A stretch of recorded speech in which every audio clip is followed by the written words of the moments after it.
দেখো, অনেক কিছু আছে, মানে চাওয়ার তো কোনো শেষ নেই। তবে এই জীবনে একটা বড় চাওয়া ছিল যে হাসিনা মুক্ত বাংলাদেশ দেখব। এটা পেয়েছি আলহামদুলিল্লাহ। এখন তার নিয়মের মতো করে দেশ, আমরা যেমন আমাদের রাষ্ট্র তেমন চলবে। আমরা ভালো হলে আমাদের রাষ্ট্র ভালো হয়ে চলবে। আমরা যদি ভালো না হই আমাদের রাষ্ট্র ভালো হবে না। তো রাষ্ট্র তো আসলে কোনো মানে কোনো জীবন্ত কিছু না। রাষ্ট্রকে আমরাই বাঁচিয়ে রাখি। রাষ্ট্র হচ্ছে আমাদের আয়না, আমরা যেমন রাষ্ট্র হবে তেমন। তো আমার জীবনে একটাই চাওয়া ছিল যে এই জীবদ্দশা আমি হাসিনার পতন দেখতে চাই, হাসিনা মুক্ত বাংলাদেশ দেখতে চাই। এরপর আর আমার কোনো চাওয়া নাই, এই দেশ এবং রাষ্ট্রের কাছে চাওয়া নাই। সরকার আমাকে একটা জায়গা দিয়েছে, কাজ করছি, দেশের জন্য কাজ করছি, আলহামদুলিল্লাহ। না, আমরা এটা সত্যি যে আমরা ৩ তারিখে এমন কিছু আজ করতে পারি না যে এর ভিতর দিয়ে, মানে ৫ তারিখে যেরকম ঘটনা ঘটতে যাচ্ছে সেটা আমরা ৩ তারিখে, আমরা তখন ভাবছিলাম যে আচ্ছা এটা একটা চরম পর্যায়ে গেছে, হয়তো আমাদেরকে আরও রক্তের ভিতর দিয়ে যেতে হবে, আরও নির্যাতনের ভিতর দিয়ে যেতে হবে। কিন্তু সেদিন যেটা হয়েছে যে আমরা আসলে প্রকাশিত হয়ে গেছি, মানে আমরা নেমে পড়েছি। মানে এরপর আর ফিরে যাওয়ার কোনো পথ ছিল না। ফিরে যাওয়ার জায়গা ছিল এরপর হয় গুম হয়ে যাওয়া, না মেরে ফেলা, না জেলে যাওয়া, মানে এমন কিছু একটা, মানে ওইটাই ছিল ফিরে যাওয়ার পথ। মানে ওইটা ছিল একদম এক্সট্রিম। তখন আমরা রাস্তায় নেমে গেছি, মানে আর ফেরার জায়গা ছিল না। মানে এরপরে যদি এটা আরো ইয়া হতো, যদি লম্বা হতো, জানি না কি হতো। বাংলা কিউআর যেখানে নগদ পেমেন্ট সেখানে সারা দেশে 10 লাখেরও বেশি মার্চেন্টে নগদে পেমেন্ট করুন খুব সহজে। জুলাইয়ের মানে এই পর্যায়ে এসে, মানে আজকে তো ২৭ তারিখ, মানে তখন তো আস্তে আস্তে একদম তুঙ্গে উঠছে জুলাই আন্দোলন, মানে মানে তুঙ্গ স্পর্শী হচ্ছে ধীরে ধীরে। তো এরকম একটা সময় এসে আমরা যারা লেখালেখি করি, আমি তো আসলে ১৬ বছর ধরেই আমি লেখালেখি করেছি। মানে এই ফ্যাসিবাদকালের পুরো সময়টাই আমি মানে ফ্যাসিস্টদের বিরুদ্ধে লেখালেখি করে এমনিতেই তাদের চক্ষুশূল হিসাবে ছিলাম। কিন্তু একটা অভাব সবসময় ফিল করেছে যে একটা রেভুলেশনে, একটা জাতীয় রেভুলেশনে যখন মানুষ জেগে ওঠার সময়, তখন সেই জাতির শিল্পী, বুদ্ধিজীবী, সাহিত্যিক, এদের একটা সে থাকে, এদের কিছু বলার মতো কিছু থাকে। কিন্তু এই আন্দোলনের খুব নির্মম সত্য এটা যে লাস্ট জুলাই আন্দোলনে আমাদের শিল্পী সমাজ ও ইন্টেলেকচুয়াল সেভাবে আসলে সাড়া দেয়নি। তো সেই জায়গা থেকে আমরা যারা ব্যান্ড মিউজিক নিয়ে, বা আমরা ওই সময় যারা কন্টেম্পোরারি মিউজিক নিয়ে কাজ করি, তখন আমরা চিন্তা করলাম যে না, আর বসে থাকা যায় না, এখন একটা এক্সট্রিম কিছু একটা মানে করতে হবে। তো সেই জায়গা থেকে আমরা নিপীড়ন বিরোধী শিল্পী সমাজ এরকম একটা, মানে গেট আপ, এরকম একটা বোধহয় একটা ইয়া হয়েছিল, আমার ঠিক মনে নাই।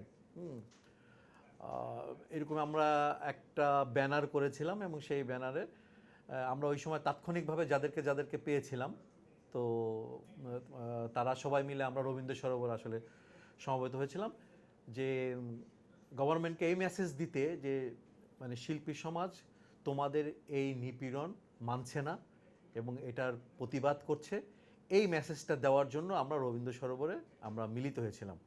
কিন্তু সেই দিন যে ঘটনাটা অন্যদিকে যেটা ঘটছে, সেদিন কিন্তু শহীদ মিনারে একটা সমাবেশ চলছে তখন ৩ তারিখে। তো ওখানে সমাবেশ চলছে, কিন্তু আমরা যে শিল্পী সমাজের যে প্রোগ্রামটা ছিল, এইটা শুধুমাত্র রবীন্দ্র সরোবরেই হওয়ার কথা ছিল এবং এখানে শেষ হওয়ার কথা ছিল। কিন্তু ওই সময় আমার মাথায় এটা কাজ করেছে যে না, আমাদের শুধু এখানে এসে প্রতিবাদই করলে হবে না, ছাত্র সমাজের সাথে আমাদের সংহতি প্রকাশ করতে হবে এবং আমাদেরকে শহীদ মিনারে যেতে হবে। এই কথা যখন আমি ওখানে বললাম, সঙ্গে সঙ্গে ওখানে দুভাগ হয়ে গেল।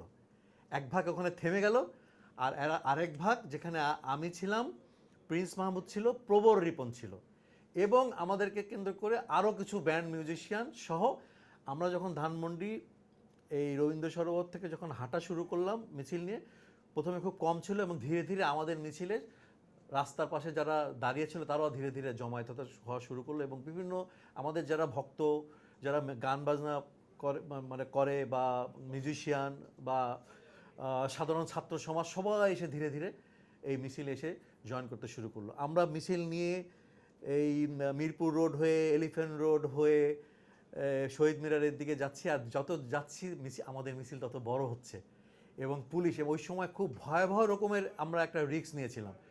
মানে তখন পুলিশ বিভিন্ন জায়গায়, তখন পুলিশ মানে মানে নির্বিবাদে গুলি করছে, মানে ম্যাসাকার করছে বিভিন্ন জায়গায়। ওইরকম একটা সময় ৩ তারিখে আমরা এই মিছিল নিয়ে একদম জীবনের যাকে বলে হচ্ছে যে মানে মৃত্যুর আশঙ্কা জেনেও আমরা এই কয়েকজনের নেতৃত্বে এই মিছিলটা নিয়ে আমরা শহীদ মিনারে যে ওই ছাত্র সমাজের সাথে আমরা একাত্মতা প্রকাশ করেছিলাম এবং সেখানে ওই শহীদ মিনারের ওই বিশাল জনসমাবেশের ভিতরে আমি একদম ভিড় ঠেলে ঠেলে একদম মঞ্চে উঠে মানে যেখানে সবাই বক্তৃতা দিচ্ছিল ওখানে যে আমি শিল্পী সমাজের পক্ষ থেকে সংহতি জানিয়েছিলাম এবং সেটা খালি গলায় এবং সেটা করতে যে আমার যেটা হয়েছে তারপর মাইক টেক তো আমাদের কখনো ইউজ করতে দিচ্ছিল না।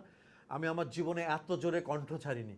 আমি যখন আমার বক্তব্যটা 3-4 মিনিটের বক্তব্যটা যখন শেষ করেছি আমি নেমে মানে এরপরে দেখি আমার ভয়েস আমি নাই, আমি কথা বলছি আমার কোনো শব্দ বেরোচ্ছে না, মানে জাস্ট এটা ডাউন হয়ে গেছে পুরোপুরি এবং আমি খুব ভয় পেয়ে গেছি যে আমার কণ্ঠটা বোধহয় মানে গেল বোধহয় নষ্ট হয়ে। আলহামদুলিল্লাহ এরপরে এবার সপ্তাহখানেক আমি একদম ডাউন ছিল আমার ভয়েস, তবে ধীরে ধীরে এটা ঠিক হয়েছে। এই হচ্ছে 3 তারিখের ঘটনা। ঐক্য তৈরি হয় সংকটে, তো এবং সংকট কেটে গেলে আর ঐক্য থাকে না এবং গণতান্ত্রিক পরিবেশে গণতান্ত্রিক রাষ্ট্রে আসলে এই মতানৈক্য থাকবে, হ্যাঁ, এবং কনফ্লিক্ট থাকবে, এটা থাকবে, এগুলো পৃথিবীর সব দেশেই থাকে। আমাদেরটা এখানে একটু বেশি ভায়োলেন্ট হয়ে ওঠে, অন্যান্য দেশে অত ভায়োলেন্ট হয় না।